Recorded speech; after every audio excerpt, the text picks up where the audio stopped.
Assalomu alaykum hurmatli kanal a'zolari. Barchamizga Ramazon oyi muborak va xayrli bo'lsin. Demak, boshlaymiz, narxlarni ko'rsatamiz. Bugun faqat gaming chiqarib bo'ldik. Ko'pchilik bizdan gaming so'radi. O'shaning uchun gaming so'rayni chiqaramiz. Birinchi notebookimiz bu HP Pavilion Hot Ideal 5 bahodan 5 baho. Agar baho kimgadir baho qiziq bo'lsa, bu yangichga yarashdimi? Boshlaymiz. Bu Ryzen 7, ya'ni 5000 seriya 8 ga apparatgasi bor, 512 SSD xotirasi ham bor. Undan tashqari video karta RTX 1650 Ti video karta, Hot Ideal, tagi pochetkasi bor, hamma yonadi. Batareyasi ham zo'r. Bu narxi necha pul? Narxi $380 beramiz. Juda zo'r narxda. Skidka Ryzen 7 narxni qarang qanaqa.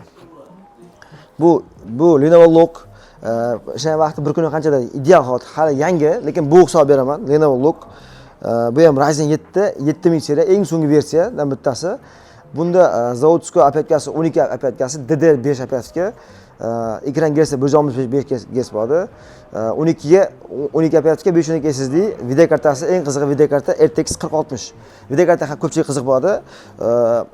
Yangi hot, ideal hotda bu narxi necha pul? Narxini 700 beramiz. Yangi, garantiyasi 1 yil. Keyingisi bu yangi chiqqan brendimiz Hooking degan brend. Bu ekrani 4K ekran bo'ladi. 100 ga Face ID, qo'lga bormas ekran bo'ladi. Metal korpus. Bu Ryzen 7, bu ham 7000 seriya, 16 ga apparatgasi bor va 512 GB SSD'si bor. Poli metal korpus, video kartasi 2 GB chiqadi. Narxi $370. Zo'r narx. Yangi brend. Ovozlari zo'r chiqadi, batareyasi zo'r, poli metal. Keyingimiz bu Lenovo Legion. Lenovo Legion'da o'zi bu Promas, Lenovo Legion Ryzen 5 5000 seriya, 16 GB apparatgasi bor, DDR4, ekran gersi 140 Hz, 512 GB SSD xotirasi bor, video karta RTX 3050. Video kartasi zo'r, holati yaxshi, muammosi yo'q, hamma tomon yaxshilaydi. Buni narxi necha pul? Narxi $430 beramiz. Legionning narxi shunaqa. RTX 3050 video karta. Yana bitta aksiyamiz.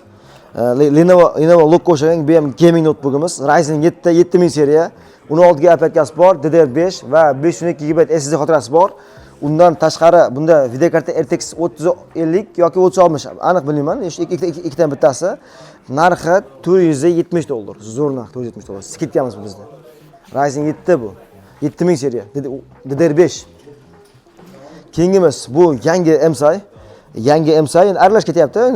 Qancha? Chunki bizda o'zi soati bor. 5 soatgacha ishlagan bo'lsa, yangi deb hisoblaymiz. Chunki garantiya shunga o'xshab beriladi. 5 soatgacha ishlagan bo'lsa, tinimsiz ishlagan vaqti. Demak, buyimiz MSI Ryzen 5 7000 seriya, 16 GB apparatgasi bor, DDR5, 512 GB SSD xotirasi bor.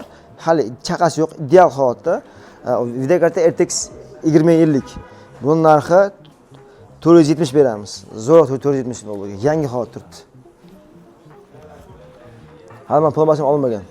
Keyingimiz HP Victus Core 5 12-avlod 16 apparatgasi bor. Buni 16 apparatgasi bor va 512 GB SSD xotirasi bor. Ekrani 140 Hz, tagi pochetka, bemalol AutoCAD 3D Max hammasi bemalol qoplaydi. Yaxshi narsa. Narxi $450 beramiz. RTX 3050. Keyingimiz bu xuddi shunaqa HP Victus Ryzen 7 5000 seriya, ya'ni Core 7 12 bilan analog hisoblanadi, baravar 12 bilan. Bu 16 ga apparatgasi bor, 512 GB SSD xotirasi bor, video karta RTX 3050, narxi $500. Zo'r narx $500 ga. Victus. Keyingimiz Asus TUF Core 7 Ryzen 7 7000 seriya, 16 ga 512 GB, DDR5, ekran gersi 140 Hz, ekran displey kattaligi 17 dyum, video karta RTX 3060 menimcha, 3060, bu narxi $600. Sababi kattaroq bo'lgani uchun va sifati yaxshi bo'lgani uchun. Endi kimga shunaqa gamingga qiziq bo'lgan bo'lsa, biz kanalimizga a'zo bo'lib qo'ying. Kanalimizda barcha ma'lumotlar beriladi. Note Pro kanalimiz bor, YouTube kanalimiz va Note Pro kanalimiz bor, Telegram kanalimiz. Eng muhimi Telegram kanalimiz bu muhimi. Chunki Telegram kanalimizda hammasini bitta informatsiya beriladi, hammasi beriladi. Undan tashqari bizda bo'lib berish nasihat xizmati ham bor va butun O'zbekiston bo'ylab yetkazib berish xizmati ham bor. Bular hozir boshlanishi, yana bu yerda ko'p, hammasini biz obzor qila olmadik. Kimga gaming ya boshqa notebook kerak bo'lsa, telefon qilasizlar. Mana bu tomonda notebooklarimiz bor. Ularda hammasini narxini kelishib beramiz. Manzilimiz Toshkent shahar, Malik bozori, Avaz 9 do'kon. Butun O'zbekiston bo'ylab yetkazib berish xizmati ham bor.